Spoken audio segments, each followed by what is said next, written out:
सच कहूं बेटा, तुम्हें पहली बार जब देखा तो मुझे भाईजान का ही गुमान हुआ था। और तुम्हें देखकर मेरे दिल ने कहा मैं तुमसे मिले बिना यहाँ से नहीं जा सकूंगी। बताया था मेरी माँ ने मुझे कि मैं खूब अपने मरहूम बाप जैसा लगता हूँ। आप लोग मेरी माँ को क्यों तलाश कर रहे थे? तुम्हें कैसे पता? तुम्हें कैसे पता? क्योंकि मैं आप लोगों को तलाश कर रहा था। क्यों? पहले मैंने पूछा, तो आप बताएं। क्यों निकाला था उस बहू को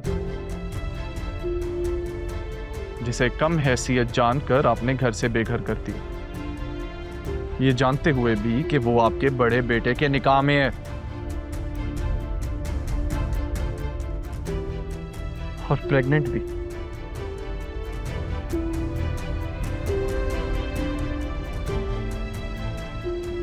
किस्मत भी क्या खूबसूरत खेल खेलती है ना। जिस मां को आपने घर से निकाला था आज खुद एक घर का कब्जा छुड़ाने के लिए उसी मां के बेटे के सामने आ पहुंचे। मैं तुम्हारी माँ से मिलना चाहती हूँ। यही तो पूछ रहा हूं। क्यों? तुम्हें पूरा हक है, तुम वजह जानो, मगर मैं ज़ैनब से मिले बगैर नहीं बताऊंगी तुम्हें।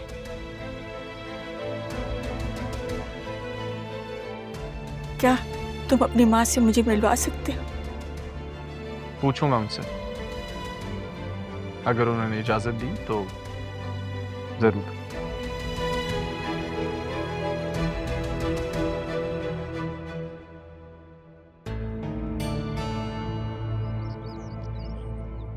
अस्सलाम वालेकुम। वालेकुम अस्सलाम। क्या बात है भाई, तुम्हारे तो तेवर ही बदल गए।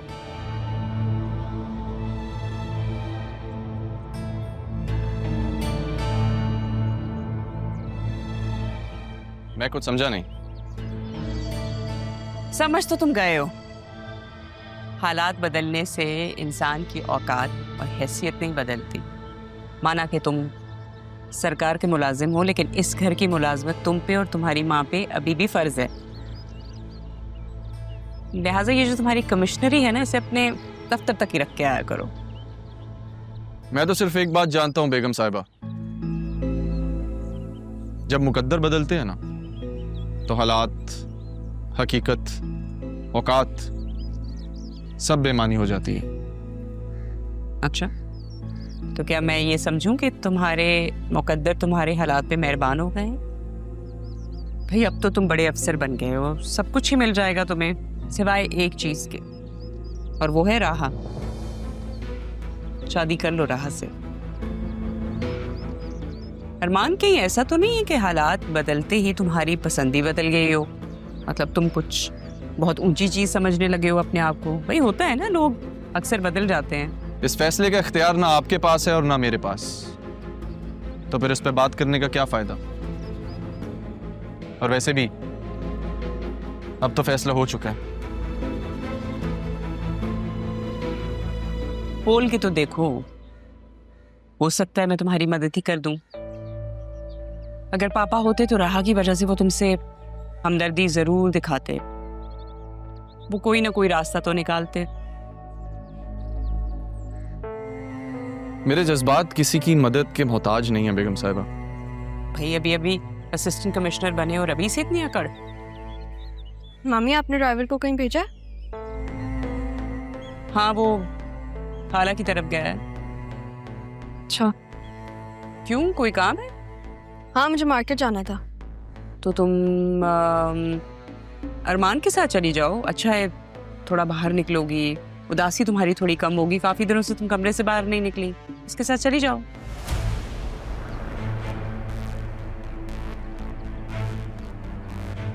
नहीं, मैं ड्राइवर का वेट कर लेती हूँ, रहने दे। अरे राहा, चली जाओ ना। तुम तो ऐसे कह रही हो जैसे कभी इसके साथ गई ही नहीं बाहर। ड्राइवर को तो आने में टाइम लगेगा ना अभी।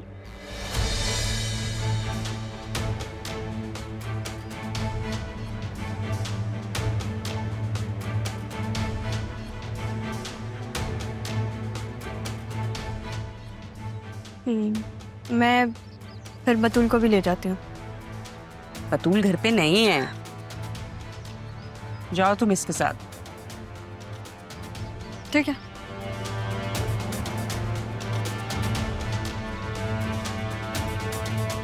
अब तक नाराज है मुझसे? तुमने धोखा दिया है मुझे। तुम मेरे सबसे अच्छे दोस्त हैं। मुझे लगा था तुम मेरे साथ मुखलिस रहोगे, कभी तकलीफ नहीं दोगे मुझे। मैं अभी भी वैसा ही हूं, खास तौर पे आपके लिए। तुम जो भी कहो, मैं नहीं भूल सकती कि तुमने मेरी माँ के बारे में कुछ नहीं बताया मुझे। कान पकड़ रहा हूं, माफ कर दें। आइंदा आपसे कुछ नहीं छुपाऊंगा, लेकिन प्लीज आपकी ये नाराजगी अब मुझसे बर्दाश्त नहीं होती। आप नाराज होती हैं तो लगता है कि जीने का कोई फायदा ही नहीं। यहाँ से चलो, तुम्हारी नाक भी रगड़वाती हूँ।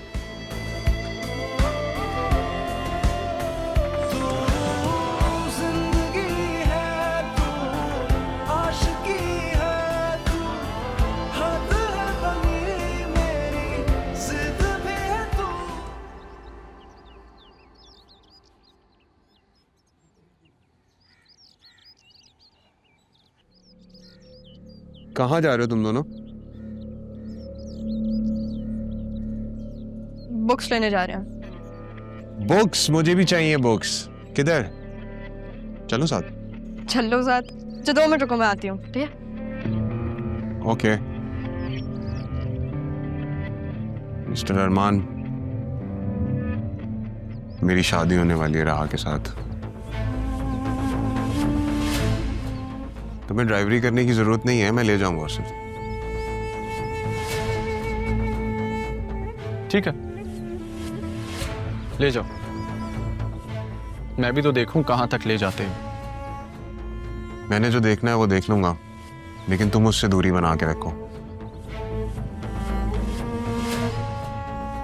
तुम्हारी इज्जत के लिए और मेरी इज्जत के लिए भी बेहतर होगा। चले जाओ यहाँ से। यहां से तो मैं चला जाऊंगा, लेकिन याद रखना वक्त सबका आता है, और अब मैं अपने वक्त पे आऊंगा। ठीक है, जाओ, अपने वक्त पर आना।